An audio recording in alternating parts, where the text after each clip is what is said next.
नमस्ते। आज मेरे साथ सुधांशु है, लेकिन हम लोग जो चर्चा कर रहे हैं वो एक हृदय विदारक है और दुख की बात है इस देश के लिए। अ, आज सुबह 9 बजे के आसपास दार्जिलिंग जिले में कंचनजंगा एक्सप्रेस, अ, जो को मतलब वेस्ट बंगाल में है, पश्चिम बंगाल में, उसको पीछे से गुड्स ट्रेन ने आके उसको मतलब रैम किया, मारा। और उसमें जो सुधांशु बिल्कुल ठीक वो बताएंगे। मैं कोई इंट्रोडक्शन सुधांशु का नहीं दे रहा हूँ। मेरे चैनल मतलब सुधांशु का जितना मेरा चैनल है उतना सुधांशु का भी ये चैनल है। सुधांशु आते रहते हैं इस चैनल पे। रेलवे के बारे में हम लोगों को लगा कि थोड़ा हम लोग समझ लें।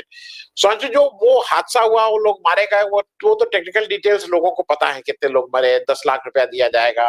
अश्वनी वैष्णव जी मोटरसाइकिल पे बिना हेलमेट पहने भागे भागे पहुंच गए। ये सारी चीजें तो वो हैं। मैं एक दो चीजें आपसे बहुत मूल रूप से समझना चाहता हूँ। मुझे ठीक से याद है कि हम लोग 1 डेढ़ 2 साल पहले जब उड़ीसा में इस तरह का एक हादसा हुआ था, बहुत से लोग मरे थे, तब भी आपसे बात हुई थी और आपने उस समय एक बहुत एम्फेसाइज किया था कि जो कवच नाम का एक सिग्नलिंग सिस्टम या जो सिक्योरिटी जिसकी वजह से इस तरह के हादसे रुक सकते हैं, वो ऑलरेडी आ चुका है, इम्प्लीमेंट हो रहा है। लेकिन शुरू में तेज इम्प्लीमेंट हुआ था, फिर बाद में वो बहुत धीरे उसका इम्प्लीमेंटेशन हो रहा है। उसमें पैसे की जरूरत है। अब अगर कोई ये कहे कि पैसा नहीं है, अगर इस देश में 6 महीने के अंदर आप राम मंदिर बना सकते हैं, अगर कुछ इस तरह के आप काम कर सकते हैं, तो मेरे ख्याल में सुरक्षा भी उतनी आवश्यक चीज है, मंदिर से कम नहीं है। ये एक तो ये हादसा क्यों हुआ? क्योंकि जैसा सिग्नलिंग का समझ में आ रहा है कि वो सिग्नल जंप किया या वो हुआ, वो ये सारी चीजें होती रहेंगी और फिर एक कोई इंक्वायरी कमीशन बन जाएगा। उसमें किसी गार्ड या किसी ड्राइवर को कुछ आप सस्पेंड कर देंगे। लेकिन मैंने किसी मेंबर ट्रैफिक, मेंबर वो इस तरह के लोगों को या रेल मंत्री तो इससे अपना हाथ धो लेते हैं। ओवरऑल जरा सुधांशु आप बताइए कि ये हुआ जी क्या है और क्या इसको प्रिवेंट किया जा सकता है, सुधांशु। जी, बहुत ठीक कहा यार आनंद। देखिए, ये बात इस समय करना बेकार है। आप ठीक कह रहे हैं, ऐसे ह्यूमन एरर होती रहेंगी, टोटली प्रिवेंट नहीं की जा सकती। इस केस में भी ह्यूमन एरर हुई है, ड्राइवर ने सिग्नल डिसरिगार्ड किया है। डिसरिगार्ड यानी कि सिग्नल, लाल सिग्नल में ऑटोमेटिक सिग्नलिंग टेरिटरी में आप आगे बढ़ सकते हैं। आपको 1 मिनट रुकना है, फिर रेस्ट्रिक्टेड स्पीड पे आगे बढ़ना है। ड्राइवर ने वो रुका भी नहीं और आगे स्पीड पे चलता रहा, पिछली गुड्स ट्रेन का ड्राइवर। और जैसा इम्पैक्ट देखने को मिल रहा है, वो कम से कम 40-50 किलोमीटर पे रहा हो, शायद ज्यादा ही रहा हो। तो वो मुद्दा ये नहीं है। मुद्दा ये है कि ये कल्चर की बात हो, जिस तरह भी ह्यूमन एरर होता रहेगा। आप आज की टेक्नोलॉजी यूज करके ह्यूमन एरर होने के बावजूद कैसे एक्सीडेंट रोक सकते हैं, ये बड़ी बात है। और इससे पहले जब कवच की बात हुई तो ये भी था कि कवच से रुकता कि नहीं रुकता। जैसे बालासोर में कवच से एक्सीडेंट प्रिवेंट नहीं होता, लेकिन इम्पैक्ट कम हो जाता। ये एक ऐसा एक्सीडेंट है, और इसको देखते ही, इसके बारे में थोड़ा पता लगते ही मुझे लगा कि ये एक्सीडेंट ऐसा है कि अगर कवच उस एरिया में इंस्टॉल्ड रहता तो ये 100% ये एक्सीडेंट बच जाता, ये नहीं होता। ये बड़ी इंपॉर्टेंट चीज है। ऐसा क्यों होता कि देखिए, कवच में एक सिग्नलिंग सिस्टम है, सिर्फ एंटी कोलिजन नहीं है। वो जहां लाल सिग्नल ड्राइवर कोशिश करता पार करने की, कवच उस गाड़ी को रोक देता। और 1 मिनट रुकने के बाद जब चलता तो वो रिस्ट्रिक्टेड स्पीड पे ही चलने देता, वो उसको हायर स्पीड बढ़ाने नहीं देता। ये कवच में ये प्रोविजन है, बहुत बड़ी चीज है ये। इसलिए कवच बहुत इंपॉर्टेंट है। अच्छा, आपने कहा कि पैसे की कमी नहीं है, ये बात सही है। मैं राम मंदिर की बात तो नहीं करूंगा, लेकिन रेलवे को ही 2.5 लाख करोड़ से ऊपर सरकार दे रही है। आज तक कभी रेलवे को इतना पैसा नहीं मिला। तो ये फंड्स का तो कोई इशू ही नहीं है। आपको अगर कोई, जो ये पहले एक्सक्यूज रहती थी हम लोग जब सर्विस में थे, लेकिन अभी की फंड्स की कमी है, ये तो कोई एक्सक्यूज नहीं है, नंबर वन। नंबर दो, ये एक आज मैंने भी इंटरव्यू में सुना, इससे पहले भी हाईएस्ट टॉप मतलब चेयरमैन रेलवे बोर्ड के मुंह से पहले सुना था कि इंडस्ट्री में अभी कैपेसिटी नहीं आ पाई है कि इसको और तेजी से इंस्टॉल किया जा सके। ये बात मैं एकदम नहीं मानता। इंडस्ट्री में कैपेसिटी डेवलप कराना भी रेलवे का काम है। आप इंडस्ट्री को एंगेज करके एश्योर्ड ऑर्डर्स या जिस भी तरीके से करना चाहें, तो ये आपका काम है। आप इंडस्ट्री को दोष देके एक्सक्यूज की तरह नहीं यूज कर सकते। सारा मुद्दा ये है कि कवच का रोल आउट, इतना न्यूज में आपने सुना रील्स भी होंगी उस पे, उसके ट्रायल में एक तरफ चेयरमैन रेलवे बोर्ड, एक तरफ मंत्री, और कैसे ट्रेन आके पास रुक गई, ये सब वीडियो बड़े वायरल हुए। लेकिन वो 1400 किलोमीटर पे जो था, ये 3 साल पहले वही है, 1 भी किलोमीटर इसमें ऐड नहीं हो पाया है। तो ये आप लोग कह सकते हैं कि भाई टाइम लगता है, ग्राउंड इक्विपमेंट लगाना है, सब बात सही है, लेकिन आप इसको नंबर 1 फोकस पे रख पाए हैं क्या? क्योंकि ये सेफ्टी का इशू है, और इसको नंबर 1 फोकस पे रखें अगर आप, तो मेरे हिसाब से हर साल 3 से 4,000 किलोमीटर कवच ऐड हो सकता है, और अगर आप बहुत अच्छे से कमिटेड ढंग से काम करें तो 5,000 किलोमीटर भी हो सकता है। इस तरह से आपका जो मेजर ट्रंक रूट है 20-25 हजार किलोमीटर लगा लें आप, 5 साल 6 साल में कवर कर सकते हैं। लेकिन अभी तक प्रोग्रेस इसमें नहीं हो पाई है। मुंबई दिल्ली हावड़ा में सुनते हैं कि काम हो रहा है, आज ये भी बोला गया कि दिल्ली गुवाहाटी भी सैंक्शनड है। ये सवाल सैंक्शन और इसका नहीं है, एग्जीक्यूशन का है। अगर कवच पे आप ध्यान देके उसे सेफ्टी को सर्वोपरि रख के जल्दी से जल्दी लगाने की कोशिश करते तो हो गया होता, और अब भी वक्त है। ये एक चेतावनी की तरह लेना चाहिए इसको कि आप इसमें और तेजी से काम करें। जी, मैं समझ रहा हूँ, एक दो चीजें आपसे और समझ लूं दर्शकों को। एक तो थोड़ा ये बता दें, टोटल रेलवे ट्रैक मोटे तौर पे कितना है देश में, नंबर 1। नंबर 2, जैसा आपने कहा कि कवच 5,000 किलोमीटर पर, उससे अगर आप डेडिकेटेड हैं उससे चल सकता है। और थोड़ा मैं एक चीज ये भी समझना चाहता हूँ कि वंदे भारत एक्सप्रेस है, आप उसके चूंकि रचयिता है, आपने उसको बनाया, वो 360 डिग्री पे उसकी सीट घूमती है, तो ऊपर टीवी आ जाता है, तो उसमें टीवी में डांस आ जाता है। इससे एक आम उसको क्या मतलब है? उसको तो भैया सुरक्षित रहे, भले ही 2 वंदे भारत एक्सप्रेस आप लेट चलाइए, भले ही इलेक्ट्रिक ट्रेन, आप जो बुलेट ट्रेन है वो लेट चलाइए, लेकिन पहले तो ये प्रायोरिटीज को भी एक जरूरत है, क्योंकि आज एमिनिटीज, स्पीड, नई ट्रेन, चकाचक, ये और शायद सेफ्टी के लिए, अगर मैं गलत नहीं हूं तो एक समय में अलग से कुछ एक आप लोग ने कुछ वो भी लगाया था एक्स्ट्रा उसमें सम सेस और सम टिकट में लिया जाता था सेफ्टी के नाम पे, कुछ एक बहुत समय पहले की बात। जी, नीतीश वो कुमार कहाँ पे, मतलब मैं उस पे भी जरा एक बार समझना चाहूंगा। Total kilometre in the country. 2 चीजें हैं आपने पूछी। एक तो टोटल किलोमीटर आज की डेट में 70,000 के करीब पहुंच रहे हैं हम लोग। ये रूट किलोमीटर है। ट्रैक किलोमीटर जब कहीं डबल लाइन होती है, ट्रिपल लाइन, वो 1,10,000 1,20,000 के आसपास होगा, और ज्यादा है। तो ये 70,000 किलोमीटर का पूरा हमारा नेटवर्क है और बढ़ रहा है, पहली चीज। दूसरा, जो आपने बताया कि ये कोष, एक नीतीश कुमार साहब के टाइम में एक सेफ्टी कोष बनाया गया था, और उससे अच्छा काम हुआ था ट्रैक के अपग्रेडेशन का। इसके बाद एक SRSF करके एक और सेफ्टी फंड बनाया गया है, उसमें काफी पैसा भी सरकार दे रही है, वो सारा खर्च भी नहीं हो पाता है। तो यहाँ ये बात नहीं है कि कोष है कि नहीं है, आपने सेफ्टी फंड बनाया कि नहीं बनाया, क्योंकि पैसे की तो कोई किल्लत है ही नहीं, पैसे का कोई इशू ही नहीं है। आपके पास इतना पैसा है, इतना अलॉटमेंट है कि होड़ लग जाती है कि किसी तरह इसको खर्च करो। ये भी डेट्रीमेंटल चीज है कि ये भाई इतना पैसा मिला है, खर्च कर नहीं करेंगे तो क्रिटिसिज्म होगा, तो आप उसको स्टेशन में ग्रेनाइट लगा दीजिए, उस पर खर्च कर दीजिए, और इन सब चीजों पे ये तो हो रहा है, इसमें कोई शक नहीं है। तो विदाउट ज्यादा कोई तनकीद क्रिटिसिज्म किए कहे, मैं ये कहना चाहूंगा कि वंदे भारत का तो अब क्रिएटर ही हूं मैं, उसको क्या गाली दूंगा, लेकिन वंदे भारत वगैरह बहुत हो चुका, बहुत सही है, आप बनाते रहिए, लेकिन सारा फोकस पे ट्रैक इंप्रूवमेंट पे वापस लाइए। उसकी कोई विजिबिलिटी नहीं है, उसके आगे आप सेल्फी नहीं ले पाएंगे, उसमें कोई ऑप्टिक्स नहीं है, उसकी आप खबर अगर छापेंगे तो कोई पढ़ेगा नहीं, ये मानता हूं मैं। लेकिन लॉन्ग टर्म में उसका जो फायदा होगा, आपका जीरो एक्सीडेंट की तरफ आप बढ़ना चाहते हैं अगर, तो इन चीजों से ही बढ़ पाएंगे। और इसका बस वही बात है कि इस पे फोकस बढ़ाना होगा। तो सेफ्टी फंड नहीं हो या हो, इसका कोई इशू ही नहीं है। जब इतना पैसा आपके पास है तो फंड तो कोई प्रॉब्लम ही नहीं है। जी, मैं समझ रहा हूं, एक चीज और, एक दो चीजें जल्दी जल्दी समझ लूं। दुनिया की जो रेल है व्यवस्थाएं, उसमें शायद हम दूसरे या तीसरे नंबर की दुनिया की रेल व्यवस्थाओं में हैं। और अगर हम पहले 5 या 10 को ले लें, तो हमसे ज्यादा वहां एक्सीडेंट होते हैं या हमसे कम होते हैं? मतलब how sensitive they are as far as accident is concern, और हम किस नंबर पे आज दुनिया की रेल व्यवस्थाओं के हिसाब से हैं? सुधांशु, देखिए, हम लोग चौथे नंबर पे हैं नेटवर्क के हिसाब से। USA, रशिया, चाइना के बाद हमारा नंबर आता है, और चाइना का पब्लिश डेटा मिलता नहीं है। रशिया का भी उतना अच्छे से नहीं मिला। अमेरिका में भी काफी एक्सीडेंट होते हैं, लोग मरते हैं, लेकिन देखिए अमेरिका में अभी भी वो लेवल क्रॉसिंग पे बहुत एक्सीडेंट होते हैं लोगों की लापरवाही से।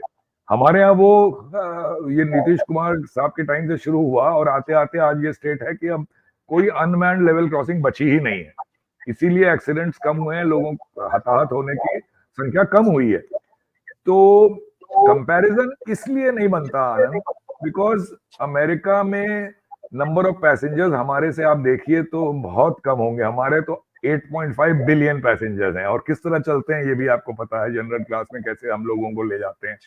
तो अगर आप कहें कि नंबर ऑफ पैसेंजर ट्रेवल्ड के रेशियो से लीजिए तो हमारा बहुत कम आएगा, क्योंकि हमारे लोग इतने चलते हैं।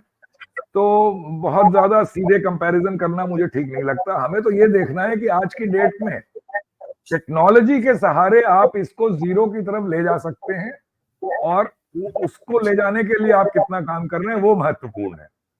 तो मैं नहीं मानता कि रेलवे का सेफ्टी रिकॉर्ड इतना कोई खराब है, हमारा पहले से अच्छा हुआ है। जैसे लेवल क्रॉसिंग खत्म हो गई 30-40% वैसे वैसे ही कम हो गए, लेकिन वो कोई एक गवर्नमेंट का क्रेडिट नहीं है, वो कंटिन्यूअस प्रोसेस है।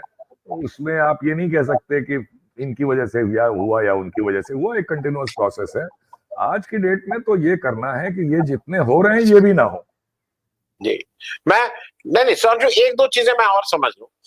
एक तो जो नई रेलवे ट्रैक, जो भी नया ट्रैक पड़ता है, तो क्या ये इनबिल्ट नहीं हो सकता कि भाई नया ट्रैक तभी पड़ेगा साथ में कवच सिस्टम उसके साथ ही इंटीग्रेट, मतलब समथिंग लाइक दैट, कि अब जो नया पड़ेगा उसके साथ कवच रहना ही है। एक दूसरा ये है कि मैं जरा अपनी जानकारी के लिए, कि एक बार भाई शास्त्री जी रिजाइन कर दिए, वो रिजाइन कर दिए, सब नाम सुनते थे।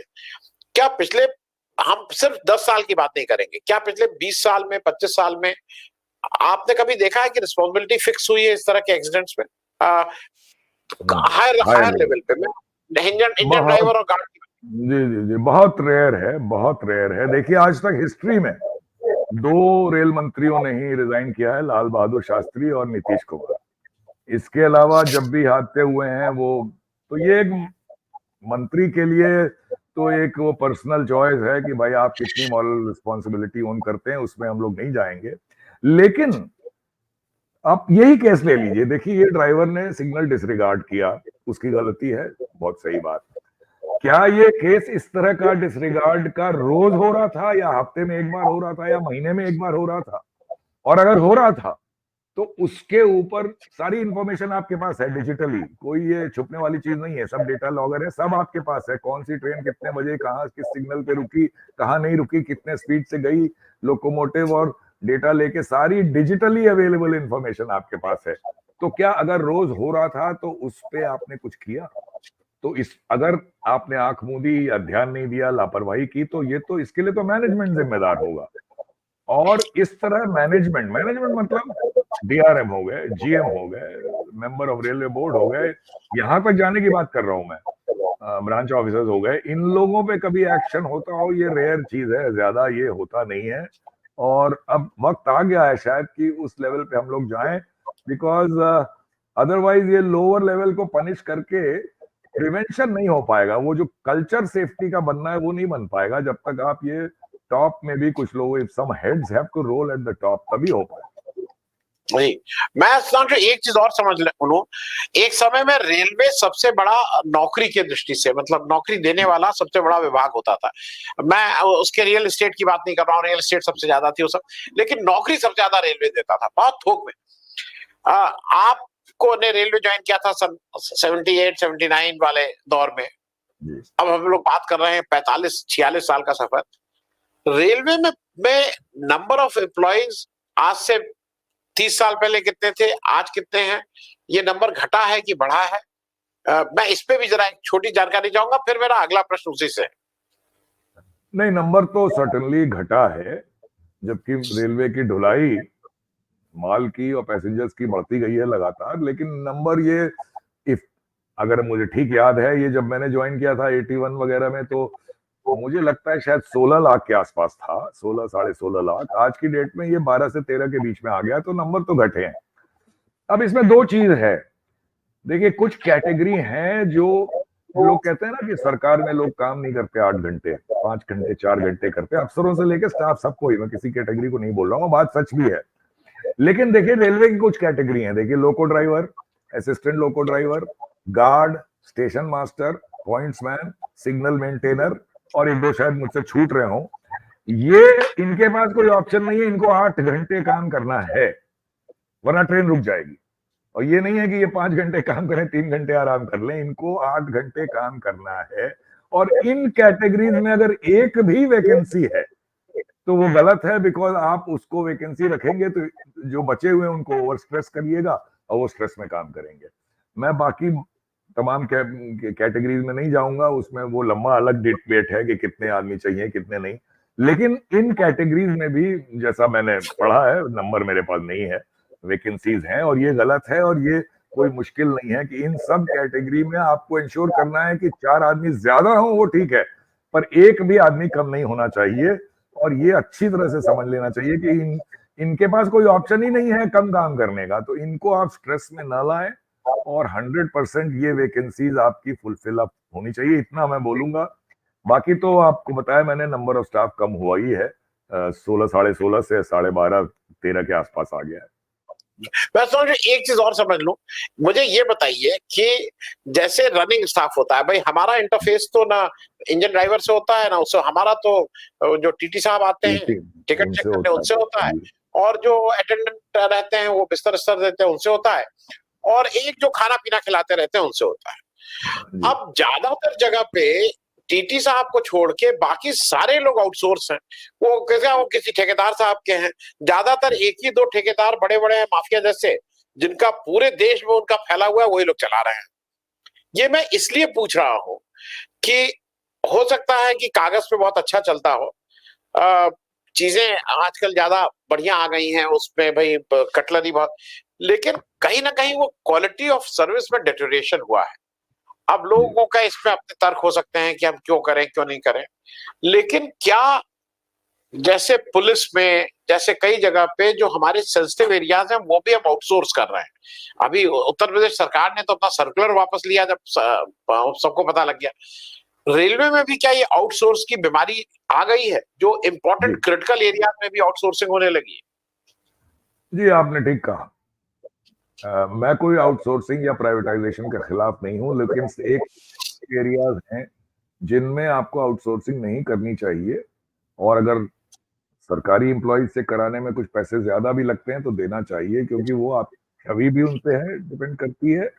और एक्सपीरियंस भी हम लोग का ये रहा है जो आप कह रहे हैं कि आउटसोर्सिंग, अब या तो हमारा आउटसोर्सिंग का मॉडल ठीक नहीं है, एलवन के पास हम जाते हैं, बेईमानी है, जो भी है वो कॉन्ट्रैक्टर से हम लोग उस तरह काम नहीं निकलवा पाते हैं जो एक आइडियल सर्विस के लिए होना चाहिए। तो हम बिना प्राइवेटाइजेशन के मैसेज गए हुए आपकी बात से इत्तेफाक रखता हूँ कि ये जो पैसेंजर के इंटरफेस वाली एरियाज हैं आपने जो गिनाई, ये अगर आप ठीक से इसके आउटसोर्सिंग नहीं कर पा रहे हैं जैसा कि दिख रहा है, तो आप इससे अच्छा इसको वापस रेलवे के ही साथ ले लीजिए। पैसे थोड़े हो सकता है आपके ज्यादा लगे, लेकिन पैसेंजर्स को तो थोड़ा ज्यादा कंफर्ट मिलेगा। तो मॉडल बहुत सक्सेसफुल नहीं हो पाया इस विषय। क्योंकि सुधांशु उसका एक तर्क मैं इसलिए कह रहा हूं, भाई कोई पैसा रेलवे अपनी जेब से तो आप दे, आज की तारीख में जो आज की रेलवे है वो तो अगर मान लीजिए इसका एक जगह का 100 रुपया पड़ रहा है, और रेलवे को अगर वो कल के दिन अपना स्टाफ रखता है जो ऑन रेलवे के परमानेंट रोल पे है, तो शायद 105 होगा, तो 5 रुपया तो पैसेंजर ही से लेगा ना। तो और आज की तारीख में पैसेंजर तो देने को तैयार है, मुझे नहीं लगा कि मतलब कहीं पे ये दिक्कत आई हो कि पैसेंजर। मैं इस पे एक जरा समझना चाहूंगा कि ये शायद लॉन्ग टर्म दृष्टि से इस पे भी एक विचार होना चाहिए, ये सारी चीजों को अंधाधुंध। जी जी, देखिए इसमें एक बड़ा क्वेश्चन भी है। एक आम रेलवे स्टाफ लोएस्ट लेवल का आज की डेट में मेरे ख्याल से किसी की भी सैलरी 35,000 से कम नहीं है। और बड़ी दुख की बात है, लेकिन अब ये अनऑर्गेनाइज सेक्टर है या जो, ये तो आउटसोर्स वाले जो हैं, आउटसोर्सिंग ये 10 से लेके 12 8 से 12,000 में अब ये लेते हैं। आप सोचिए सस्ता कैसे होता है इस वजह से। अब उनसे कितना काम वो कैसे निकलवा पाए, ये एक डिस्पैरिटी जो इनकम लेवल की है, ये भी एक देखने की बात है। तो मैं तो ये तक यहां तक कहूंगा कि आपने सैलरीज तो गवर्नमेंट एम्प्लॉयज की काफी बढ़ा दी है, ठीक ठाक मानी जाएगी, लेकिन अनऑर्गेनाइज सेक्टर में आप कोई मिनिमम वेज भी ठीक से इम्प्लीमेंट नहीं कर पाते हैं, तभी तो इस इतनी कम तनख्वाह पे आप लोगों को रख पाते हैं, वरना तो उसका इम्पैक्ट पड़ता है सर्विस पे। अब इसको कैसे रेगुलेट किया जा सकता है, अगर आउटसोर्सिंग करनी है, ये बड़ा सवाल है। लेकिन तो मैं सवाल थोड़ा आपका भूल गया। नहीं, मेरा सिर्फ ये कहना था, क्या इस पे कोई विचार अभी हो रहा है, या कभी इस समय तो सब कुछ वो है, नहीं, इस तरह का देखिए कोई विचार मुझे नहीं लगता, क्योंकि देखिए प्रॉब्लम क्या है कि आप जितना भी कैपेक्स लगा दीजिए, अगर आप अपना वर्किंग एक्सपेंडिचर नहीं ठीक करेंगे तो रेलवे कभी सरप्लस अपना नहीं बनाएगी, जनरेट नहीं करेगी, सरकार से पैसा आएगा कैपेक्स पे लगाने के लिए। तो रेलवे जो इकोनॉमी अगर हम मान ले कि 8% पे ग्रो कर रही है, और नॉमिनल जीडीपी लोग बोलते हैं कि और ज्यादा 11-12% है, अगर ऐसा है तो रेलवे को एक क्लीन एनर्जी सिस्टम चीप होने की वजह से 10 से लेके 15% पे ग्रो करना चाहिए। ग्रो हम कर रहे हैं 4% पे, तो 4% की ग्रोथ, सारा ट्रैफिक फ्रेट का रोड से जाने लगा है, रेलवे का शेयर 25% रह गया है, तो आपकी अर्निंग तो बढ़ ही नहीं रही है। तो जब आपकी अर्निंग बढ़ नहीं रही और आप अपने मेंटेनेंस पे जो खर्चा करते हैं उसको आप कम कर नहीं पा रहे, तो इस पे ये सोच, मतलब यही सोच उभर के आती है कि भाई आउटसोर्स करो तो सस्ता पड़ेगा। लेकिन अगर आपकी अर्निंग आप बढ़ाएं तो आप अपने स्टाफ से कराने की तब सोच सकते हैं और सर्विस इंप्रूव करा सकते हैं, ये है। लेकिन अब ये इस रिग्मरोल में फंसे हैं कि आपकी अर्निंग आप बढ़ा नहीं पा रहे हैं।